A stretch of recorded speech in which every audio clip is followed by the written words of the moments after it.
एक समय की बात है, चंद्रपुर राज्य में चतुर नाम का एक किसान रहता था।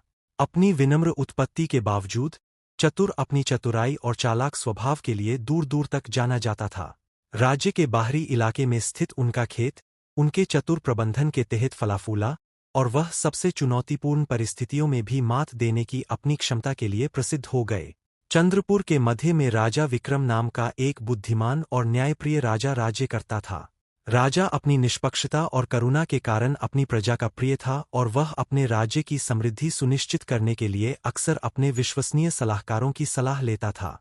एक दिन चंद्रपुर की भूमि पर भयंकर सूखा पड़ा, जिससे फसलें सूख गईं और लोग निराश हो गए। राजा ने अपने सलाहकारों से संकट का समाधान खोजने, अपनी प्रजा की पीड़ा को कम करने और राज्य को उसके पूर्व गौरव पर बहाल करने के तरीके खोजने का आह्वान किया। राजा को प्रभावित करने और अनुग्रह प्राप्त करने का अवसर देखकर चतुर एक साहसिक प्रस्ताव लेकर राजा विक्रम के पास पहुंचा। उन्होंने सुझाव दिया कि राजा राज्य के धनी व्यापारियों पर कर लगाएं, जिससे प्राप्त आय का उपयोग उन किसानों को राहत देने के लिए किया जाए जो सूखे से सबसे अधिक प्रभावित हुए थे। चतुर की पहल और सरलता से प्रभावित होकर राजा विक्रम ने अपनी योजना को लागू करने का फैसला किया।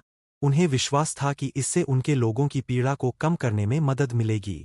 जैसे ही कर लगाया गया और राहत प्रयास शुरू हुए, चंद्रपुर राज्य धीरे धीरे सूखे की तबाही से उबरने लगा। हालांकि चतुर के प्रस्ताव से हर कोई खुश नहीं था। राज्य के धनी व्यापारी, जो उनकी भव्य जीवन शैली के आदी हो गए थे, नए कर से नाराज हो गए और चतुर और राजा के खिलाफ साजिश रचने लगे।